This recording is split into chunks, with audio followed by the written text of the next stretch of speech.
بسم اللہ الرحمن الرحیم۔ السلام علیکم ورحمۃ اللہ وبرکاتہ۔ عزیز طلباء، میں عمران صادق، آپ کا مطالعہ پاکستان کا ٹیچر۔ عزیز طلباء، ہمارا پہلا چیپٹر مکمل ہو گیا تھا۔ آج ہم دوسرے چیپٹر کا آغاز کرتے ہیں مطالعہ پاکستان کا۔ جو پہلے چیپٹر کا آخری ٹاپک تھا وہ نظریہ پاکستان اور قائد اعظم تھا۔ تو یہ کل کی ویڈیو میں میں نے آپ کو اس کی کلاس ورک بھی سینڈ کر دیا تھا، اور جو ایکسرسائز کی پکس ہیں جس کے اندر ایم سی کیوز ہیں، فل ان دی بلینکس ہیں اور کالمز ہیں، وہ سارے میں سینڈ کر دوں گا آپ کو۔ اور اس کے بعد کیا کہتے ہیں، شارٹ کویشچنز ہیں، ان کے نشانات بھی ہم لگا چکے ہیں، اور لانگ کویشچنز کے نشانات بھی لگا چکے ہیں۔ آج ہم پڑھتے ہیں دوسرا چیپٹر ہمارا شروع ہو رہا ہے، جس کا نام ہے تحریک پاکستان اور پاکستان کا قیام۔ دوسرے چیپٹر کا نام ہے تحریک پاکستان اور پاکستان کا قیام، اور اس کے اندر ہمارا پہلا ٹاپک ہے تحریک پاکستان کا پس منظر۔ تو بک کھول لیں پیج نمبر 19، جیسے میں نے یہاں پہ پیجز لکھے ہیں، پیج نمبر 19، 20، 21، تو آپ پیج نمبر 19 کھول لیں۔ پیج نمبر 19 پر پہلا ہمارا ٹاپک ہے تحریک پاکستان کا پس منظر۔ بر صغیر جنوبی ایشیا میں مسلمانوں کی آمد 712 میں محمد بن قاسم کی فتح سندھ سے شروع ہوئی۔ یہ ایم سی کیو آپ پہلے چیپٹر میں بھی لگا چکے ہیں۔ بر صغیر میں مسلمانوں کی آمد کب ہوئی؟ 712 میں، جب محمد بن قاسم نے سندھ کو فتح کیا تھا، اس کے بعد ہی بر صغیر میں مسلمانوں کی آمد ہوئی۔ یعنی محمد بن قاسم کے ساتھ کچھ مسلمان تبلیغ دین کے لیے ان کے ساتھ آئے تھے، اور پھر وہ سندھ اور ملتان کے اندر قیام پذیر ہو گئے تھے۔ پھر ان کی تبلیغ کی وجہ سے، محمد بن قاسم کے اخلاق اور اس کے رویے کی وجہ سے، اس کے رواداری اور انصاف کی وجہ سے بہت سارے لوگ مسلمان ہونا شروع ہوئے۔ اس طرح مسلمان آباد ہونا شروع ہو گئے بر صغیر کے اندر۔ مغل بادشاہ اورنگزیب عالمگیر کی وفات، یعنی جب مغل بادشاہ اورنگزیب عالمگیر 707 میں ان کی ڈیتھ ہوئی تھی، اس کے بعد مسلم حکومت زوال پذیر کا شکار ہوئی۔ آپ یہ دیکھیں، مسلم حکومت جو بالآخر ختم ہوئی وہ 1857 کی جنگ آزادی میں ہوئی، مگر اس کے ختم ہونے کے آثار جو ہیں وہ 1707 میں شروع ہو گئے تھے۔ اس کے بعد بھی وہ 100-150 سال تک مسلمان حکومت کرتے رہے، اگرچہ ان کے زوال کے اثرات نظر آتے رہے، مگر پھر بھی وہ حکومت کرتے رہے۔ بالآخر 1857 کی جنگ آزادی میں آخری مغل بادشاہ بہادر شاہ ظفر کو گرفتار کر کے مسلم حکومت کا خاتمہ کیا گیا۔ تو یہاں پر یہ بیٹا آپ شارٹ کویشچن لگائیں، کس مغل بادشاہ کی وفات کے بعد مسلم حکومت کے زوال کے آثار نظر آنا شروع ہوئے؟ وہ مغل بادشاہ اورنگزیب عالمگیر تھے، اور ان کی وفات 707 میں ہوئی۔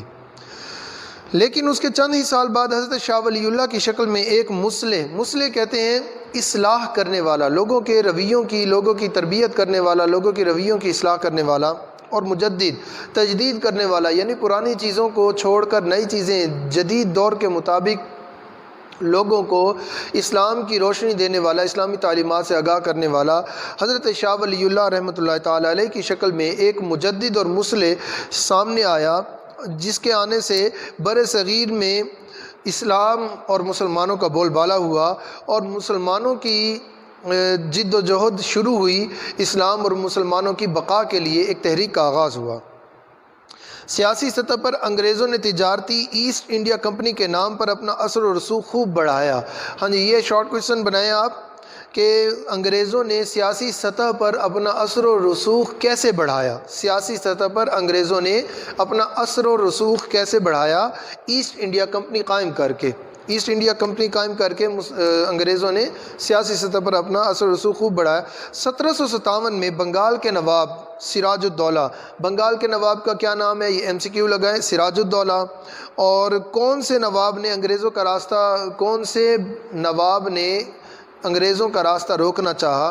وہ بنگال کے نواب سراج الدولہ نے انگریزوں کا راستہ روکنا چاہا، لیکن وہ اپنوں کی سازش کی وجہ سے جنگ پلاسی میں شہید ہو گئے۔ یہ شارٹ کویشچن بنے گا، نواب سراج الدولہ کب اور کیسے شہید ہوئے؟ بنگال کے نواب سراج الدولہ کب اور کیسے شہید ہوئے؟ اس کا جواب آپ لکھیں گے کہ نواب سراج الدولہ انگریزوں کا راستہ روکنا چاہتے تھے، لیکن اپنوں کی سازش کی وجہ سے 1757 میں جنگ پلاسی میں شہید ہو گئے۔ یہاں سے ایک اور ایم سی کیو بھی پتہ چل گیا کہ جنگ پلاسی کب ہوئی؟ وہ 1757 میں ہی ہوئی۔ ٹھیک ہے، جنگ پلاسی میں نواب سراج الدولہ شہید ہو گئے۔ اچھا، اس کے بعد پھر 1799 میں یعنی 1799 میں میسور ایک ریاست تھی، اس کے حکمران ٹیپو سلطان کو بھی اپنوں کی غداری کی وجہ سے جام شہادت نوش کرنا پڑا۔ یہ بھی میں نے آپ کا شارٹ کوئسچن بنایا ہے کہ میسور کے حکمران، پہلے تو MCQ بنے گا کہ میسور کے حکمران کا نام کیا تھا؟ ٹیپو سلطان، یا یوں پوچھا جائے گا کہ ٹیپو سلطان کس ریاست کے حکمران تھے؟ میسور کے حکمران تھے، اور ان کو کب اور کیسے شہید کیا گیا؟ 1799 میں اپنوں کی غداری کی وجہ سے انہیں بھی شہید کر دیا گیا۔ علمی محاذ پر شاہ ولی اللہ کے صاحبزادگان اور ان کی اولاد اور پھر ان کے شاگرد سرگرم عمل رہے۔ ان کے زیر اثر تحریک مجاہدین شروع ہوئی، جس کے امیر سید احمد شہید بریلوی تھے۔ یہ آپ کا MCQ بنے گا، تحریک مجاہدین کے امیر کون تھے؟ سید احمد شہید بریلوی تھے۔ اچھا، 1831 میں سید احمد شہید اور ان کے رفیق خاص سید اسماعیل شہید بالا کوٹ میں سکھوں کا مقابلہ کرتے ہوئے شہید ہو گئے۔ یہ بھی آپ کا شارٹ کوئسچن بنے گا، سید احمد شہید بریلوی کب اور کیسے شہید ہوئے؟ 1831 میں سید احمد شہید سکھوں کا مقابلہ کرتے ہوئے بالا کوٹ میں شہید ہو گئے۔ عسکری سطح پر احیاء اسلام کی آخری کوشش بھی یہ ناکام ہو گئی۔ تربیتی میدان میں اس تحریک کے اثرات جاری رہے، یعنی عسکری اور سیاسی میدان میں تو اس تحریک مجاہدین کے ختم ہونے سے مسلمانوں کا اثر و رسوخ بہت حد تک کم ہو گیا، مگر تربیتی میدان میں اس تحریک کے اثرات پھر بھی جاری رہے، اور خاص طور پر بنگال میں فرائضی تحریک نمایاں ہوئی۔ فرائضی تحریک کا بنیادی مقصد کیا تھا؟ یہ شارٹ کوئسچن بنائیں آپ۔ فرائضی تحریک کا بنیادی مقصد مسلمانوں کو فرائض کی ادائیگی اور دعوت و تلقین تھا۔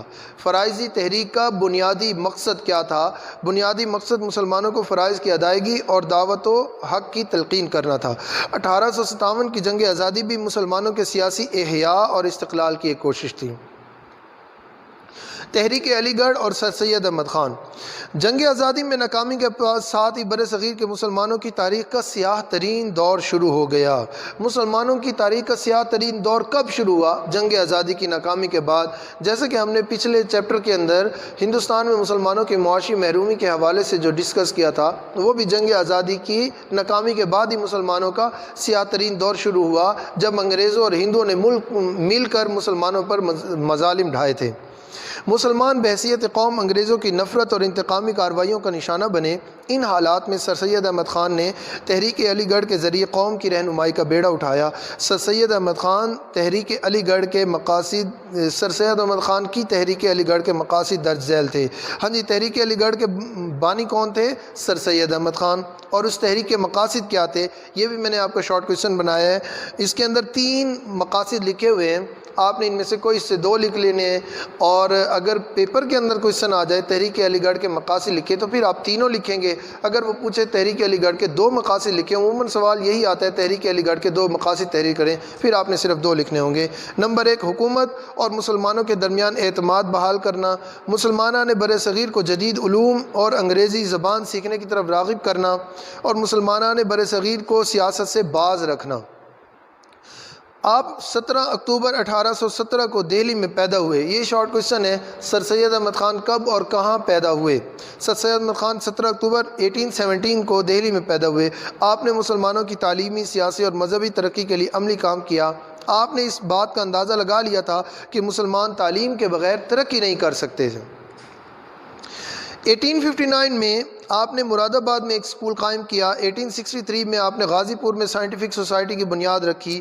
آپ نے 1875 میں علی گڑھ میں جو اسکول قائم کیا وہ 1877 میں کالج اور 1920 میں یونیورسٹی بن گئی۔ 20ویں صدی کے شروع میں مسلمانوں کا پڑھا لکھا طبقہ اسی تعلیمی ادارے کا تعلیم یافتہ تھا۔ رسالہ اسباب بغاوت ہند، یہ بھی سر سید احمد خان کی ایک اہم سیاسی خدمت تھی۔ رسالہ اسباب بغاوت ہند کے مصنف کون ہیں؟ سر سید احمد خان۔ یہ آپ کا MCQ بن جائے گا۔ اور اس رسالے میں آپ نے 1857 کی جنگ آزادی کے حقیقی اسباب سے انگریز حکومت کو آگاہ کیا۔ جنگ آزادی کے بعد سر سید احمد خان کی حیثیت سیاسی مسیحا سے کم نہ تھی، یعنی سیاسی طور پر مسلمانوں کے رہبر اور رہنما بن گئے تھے۔ مسلمانوں نے بر صغیر کے وجود کو قائم رکھنے کے لیے آپ آگے بڑھے اور انگریزوں کی غلط فہمی دور کرنے کی کوشش کی۔ سر سید احمد خان سیاسی طور پر مسلمانوں کو کمزور سمجھتے تھے، اس لیے انہوں نے 1885 میں قائم ہونے والی انڈین نیشنل کانگریس میں مسلمانوں کو شامل ہونے سے روکا۔ انہوں نے مسلمانوں کو تعلیم کی طرف توجہ دینے کے لیے کہا تاکہ مسلمان پہلے تعلیم حاصل کریں اور پھر سیاست میں حصہ لیں۔ سر سید احمد خان کے کارنامے ان کی زندگی تک محدود نہ تھے، بلکہ انہوں نے ایسی تحریک شروع کی جس نے ان کی وفات کے بعد بھی قومی خدمت کا کام جاری رکھا۔ سر سید احمد خان نے تحریک علی گڑھ کے ذریعے مسلمانوں کے ایک لڑی میں پرو دیا جس سے مسلمانوں کے جداگانہ تشخص کی، جداگانہ پہچان کی تشکیل ہوئی۔